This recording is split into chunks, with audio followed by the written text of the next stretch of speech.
This is a new series of videos meant to help people understand different rulings and deck types. I'm a game store owner regularly 6 days out of the week, so I hear a lot from my customers, and I'll be getting opinions and deck types from them. The first video is going to cover the new rule changes in M10, which I've already heard all about from my customers.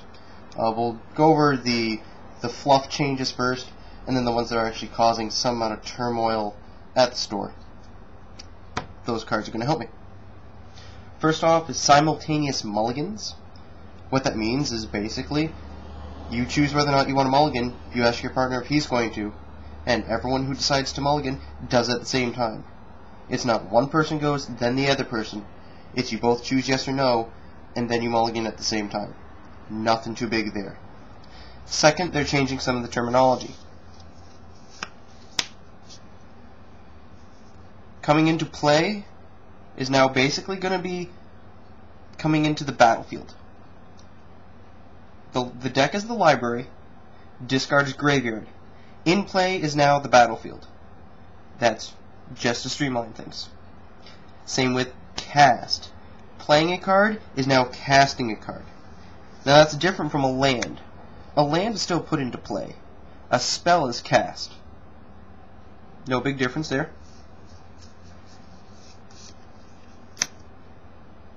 Being removed from play is now being exiled. We have Path to Exile, so just keep that in mind. Exile is basically removed from play. Nothing too big. Actually, we're going to use that again.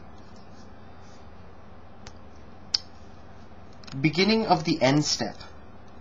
Cards that say until the end still say until the end of the turn. Cards that said at the end phase or at end of turn now refer to at the beginning of the end phase. That's really to differentiate the two mechanics. Mana pools. Those now empty every phase and every step. Simple enough. Token ownership. If you put a token into play, it's yours.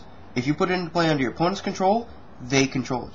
Control goes to whoever the token was put onto the field. Or wherever, I should reiterate. So if you play a card that puts it on their side of the field, they control it. Death Touch is now a static ability. So if you swing with a creature that would kill it just from its power, and it had Death Touch, they don't have to play regen twice. Alright? A creature with Death Touch can deal its damage and separate it out between two creatures. So say that Hellspark had Death Touch, and it blocked, and it listed Worm. And actually, that's a bad example. Let's take that out. Let's say it blocked those two creatures, dealt 2 damage to the Quasly, 1 damage to him. With the Death Touch now static, both of them would end up dying because the creature had Death Touch. Those are all the fluff ones. Now we get into stuff that people are kind of QQing about. First off, mana burn no longer exists. It's not there at all. There is no longer any mana burn. Is this good or bad? It doesn't matter. People who fell to mana burn were people who didn't know how to play the game to begin with. No one really gets mana burned now, except for someone like on their last legs, or someone who is forced to do so. Mana burn never really affected the game, and I think they just felt it really shouldn't be in the game if it really doesn't affect it any. I really don't care. That's just mine. Lifelink. That no longer stacks. So if I have Cliff Runner in play with a Behemoth Sledge has lifelink. He has lifelink because there's a white permanent. If I swing, I do not get lifelink twice. He just has lifelink as a whole. So you no longer get double lifelink. Balances it out. I think it makes sense. You know, you don't get double trample, so, you know. Here's the big one. Here's what everyone is complaining about. Best two cards to explain this one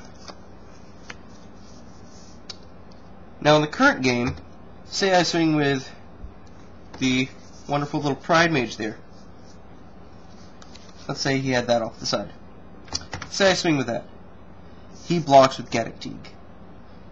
During combat, after we assign combat damage, I could pay one, sacrifice him to destroy that.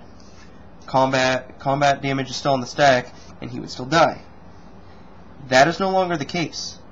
Combat damage no longer uses the stack.